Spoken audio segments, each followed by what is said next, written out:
बड़े पैमाने पर मतगणना में हेर फेर की योजना बनाई जा रही है। इसलिए हम लोगों की आशंका बनी हुई है कि कहीं न कहीं से ये लोग साजिश कर रहे हैं, जो जनता के द्वारा वोट डाला गया है उसका चोरी करने का, और सत्ता पक्ष के हित में ये लोग काम कर रहे हैं। इस जनता ने जिसको अपने मतों से चुनने का प्रयास किया है, तो उसके खिलाफ किसी तरह की साजिश ना हो, ट्रांसपेरेंसी आए, और नहीं अगर इस तरह की कोई अनियमितता पकड़ी गई और किसी तरह का भेदभाव किया गया और किसी के डायरेक्शन पे किसी तरह की अनियमितता करने की कोशिश की गई, तो हम सड़क पर भी संघर्ष करेंगे और न्यायालय का भी दरवाजा खड़ेगा।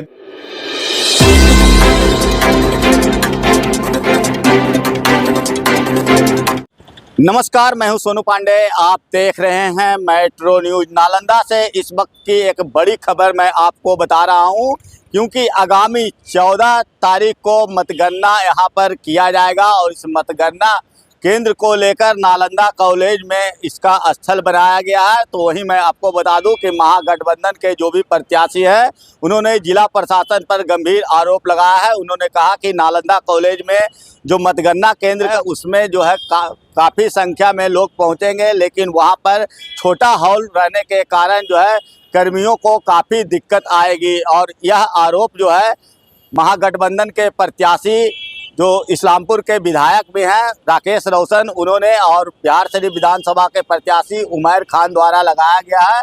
उन्होंने कहा कि इसको लेकर हमने चुनाव आयोग को कई बार पत्र भी लिख चुके हैं और नालंदा के जिला अधिकारी जो निर्वाचित पदाधिकारी हैं इनको भी अवगत कराया गया है, लेकिन अब तक कोई कार्रवाई नहीं की गई है।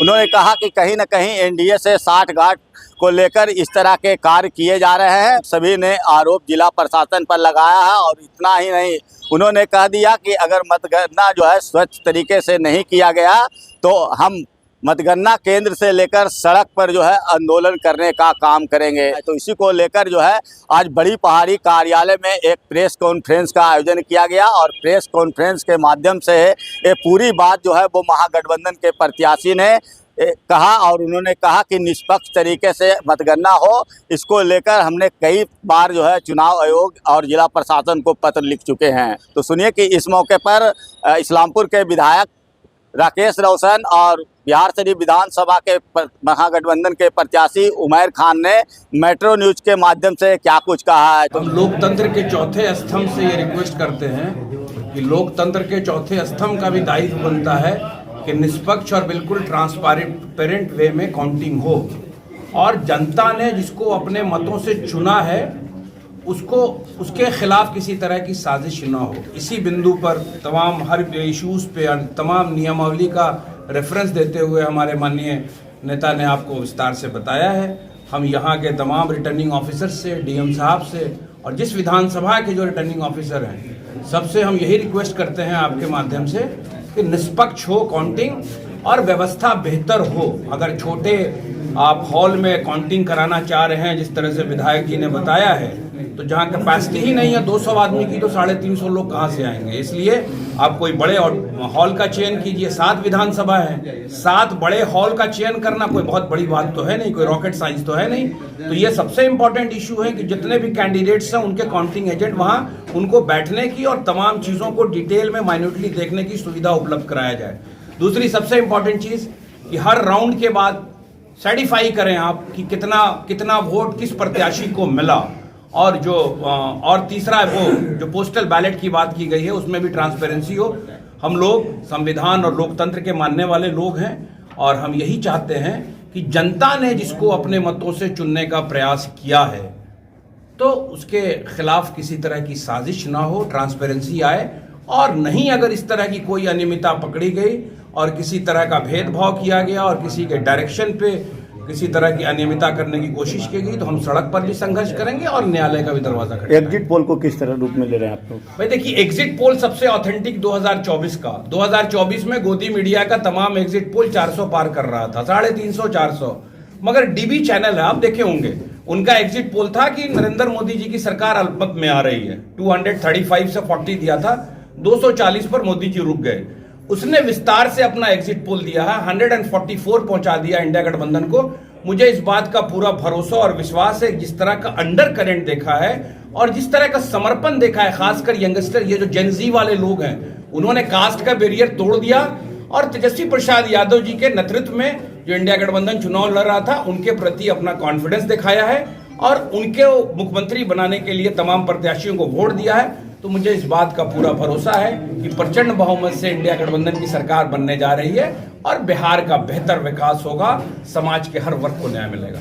बड़े पैमाने पर मतगणना में हेर फेर की योजना बनाई जा रही है। हम लोगों के यहाँ जो मतगणना केंद्र बिहार शरीफ में बनाया गया है, वो हॉल जो है बहुत ही छोटा है और वहाँ पे जितने प्रत्याशी हैं और जो उनके काउंटिंग एजेंट हैं और जो इलेक्शन एजेंट हैं, उनको एकोमोडेट नहीं किया जा सकता है, जबकि लोक प्रतिनिधित्व अधिनियम की धारा 1951 के तहत सारे लोगों की उपस्थिति अनिवार्य है वहाँ।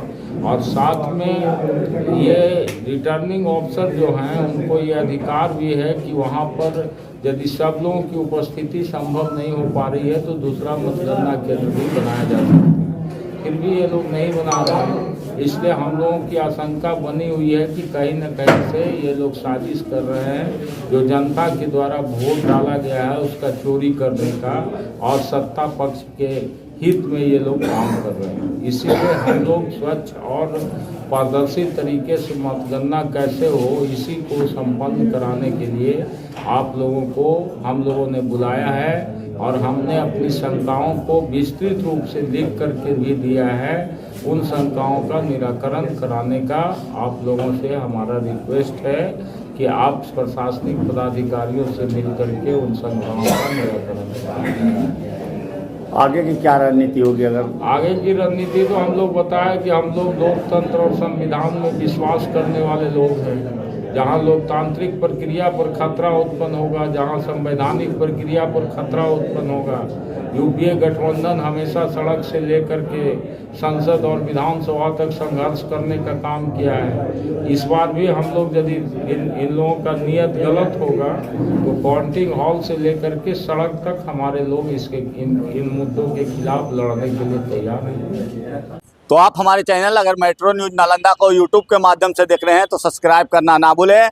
अगर वीडियो फेसबुक के माध्यम से देख रहे हैं तो लाइक शेयर कमेंट जरूर करें। धन्यवाद।